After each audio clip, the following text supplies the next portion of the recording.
We mask over the points of the switch to avoid getting glue in them. We're filling a pastry bag with ballast.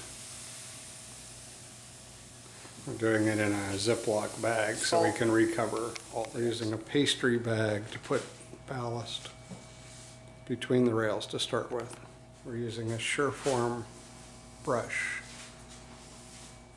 I'm getting rid of the ridge along the ballast by tamping it down. You can shape it as well as brushing off the top of the ties.